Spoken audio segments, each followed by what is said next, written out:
যে সকল মানুষগুলোকে আমি সবচেয়ে বেশি আপন মনে করেছি তারাই আমার বুকে ছুরির আঘাতটা মেরেছে। আর এই সকল মানুষগুলোকে বলি, শোনো, কারো ভালো করতে পারো বা না পারো, কিন্তু কারো ক্ষতি করো না। অন্যের ক্ষতি করতে করতে দেখবে একদিন নিজেরই সবচেয়ে বড় ক্ষতি হয়ে গেছে। বিশ্বাস করেন, যেসব মানুষগুলোকে আমি সবচেয়ে বেশি আপন মনে করে নিজের পাশে আগলে রেখেছিলাম এবং সবচেয়ে বেশি তাদেরকে প্রাধান্য দিয়েছিলাম, ওই মানুষগুলোই আমার বুকের মধ্যে সবচেয়ে বড় ছুরির আঘাতটা করেছে। আমি তো প্রথমে বিশ্বাসও করতে পারিনি যে এই মানুষগুলো আমার এত বড় ক্ষতি করবে। আমার সামনে এত ভালো দেখায় যে তাদের চেয়ে আপন আমার আর কেউ নেই, কিন্তু তারাই আমার পিঠ পিছে সবচেয়ে বড় আঘাতটা করেছে।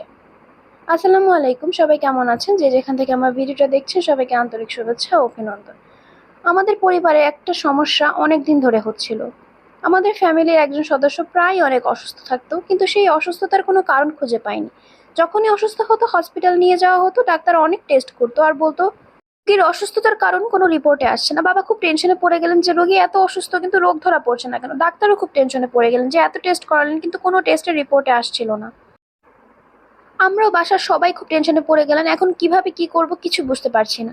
ডাক্তাররা কিছু মেডিসিন দিয়ে কয়েকদিন হাসপাতালে রেখে চিকিৎসা করে বাসায় পাঠিয়ে দিলেন আর বললেন আবার যদি কখনো এরকম সমস্যা হয় তাহলে দ্রুত হসপিটালে নিয়ে ভর্তি করাতে হবে। ওইবারের মতো আমরাও সবাই একটু দীর্ঘ নিঃশ্বাস ফেলে বাসায় চলে এলাম। 2 মাস যাওয়ার পর আবার সেই সমস্যা, আমরা তো সবাই টেনশনে পড়ে গেলাম। আবারও নিয়ে হসপিটালে ভর্তি করানো হলো, ডাক্তার আবার অনেকগুলো টেস্ট করালেন, কিন্তু টেস্টের রিপোর্টে এবারও আগের মতো কিছুই আসলো না। তখন বাবা আরো চিন্তিত হয়ে গেলেন যে এমন কি সমস্যা হলো ডাক্তাররাও ধরতে পারছে না, আবার টেস্টের রিপোর্টেও কোনো কিছু আসছে না। তাহলে এখন কি করব? ঠিক এরকম করে 1 বছরের মতো চলে গেল, প্রতিবার সমস্যা হয়, হাসপাতালে নিয়ে যাওয়া হয়, 5 থেকে 6 দিনের মতো হাসপাতালে রেখে ট্রিটমেন্ট দিয়ে আবারও বাসায় নিয়ে আসা হয়। এরকম অবস্থা চলতে থাকায় বাবা এক বন্ধু বললেন, ভাই অনেক ডাক্তার দেখালেন, এখন একটু আমার সাথে একটা জায়গায় চলেন। তখন বাবা বললেন, কোথায় যাবে? তখন বাবার বন্ধু বললেন, ভাই আমি আপনাকে একটা বড় হুজুরের কাছে নিয়ে যাব। তখন বাবা প্রথমে যেতে চাইলেন না, মাকে বললেন, মা বলল গিয়ে দেখো একবার। বাবা তখন বন্ধুর সাথে হুজুরের কাছে গেল। হুজুর সবকিছু শুনে যা বললেন তা শুনে আমরা নিজেরাও এত হতবাক হয়ে গেলাম। হুজুর বললেন, রোগীর যে সমস্যা হয়েছে সেটা ডাক্তারি চিকিৎসায় কখনোই ভালো হবে না, কারণ তাতে তার এক আপন আত্মীয় খাবারের সাথে কিছু মিলিয়ে খাইয়ে দিয়েছে এবং তাকে জিনের মাধ্যমে ক্ষতি করা হয়েছে। তখন হুজুর বলেছিলেন যে যে করেছে সে আপনার ক্ষতি চায়, আর্থিক, শারীরিক, মানসিক। তখন বলল, কেন এটা চায়? তখন হুজুর বলল যে আপনি ভালো আছেন, আপনার পরিবার ভালো আছে, এটা তার কাছে ভালো লাগছে না, এবং সে এটাও চায় যে আপনি কষ্টে থাকেন, দুঃখে থাকেন, আপনার কোনো টাকা পয়সা না থাকুক। এই কথাগুলো শুনে আমাদের পরিবারের সবাই একদম চুপ হয়ে গেল। তারপর হুজুর বললেন যে এই কাজটা করেছে সে আপনার একদম কাছের মানুষ। এসব কথাগুলো শুনে আমাদের এতটা খারাপ লেগেছিল যে আপন মানুষগুলোই এরকম হয়, নিজের ভালো থাকে না বলে অন্য মানুষকেও ভালো থাকতে দিতে চায় না।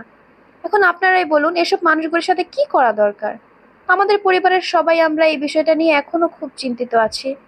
যাদেরকে এত আপন ভেবে নিজের কাছে আগলে রাখি তারাই যখন বুকের মধ্যে ছুরিটা মারে, তখন এই পৃথিবীতে আর কাদেরকে বিশ্বাস করব বলেন? জীবনের এই বাস্তব অভিজ্ঞতাগুলো আপনাদের সাথে শেয়ার করলাম। আপনারা কমেন্টের মাধ্যমে জানাবেন যে আমরা এখন কি করব। যে মানুষটা আমাদের এত বড় ক্ষতি করেছে সে মানুষটা কিন্তু আমাদের আশেপাশেই থাকছে, আপন মানুষ বলে তেমন কিছু বলতেও পারছি না আমরা।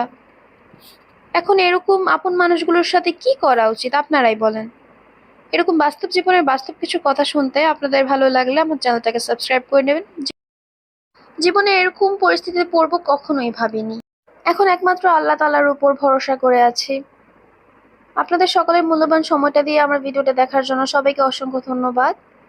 আমার বাস্তব কথাগুলো কেমন লেগেছে কমেন্ট করে জানাবেন।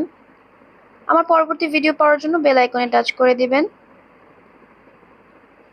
আপনাদের সকলের সুস্থতা কামনা করছি। আজকের মতো বিদায় নিচ্ছি। আল্লাহ হাফেজ।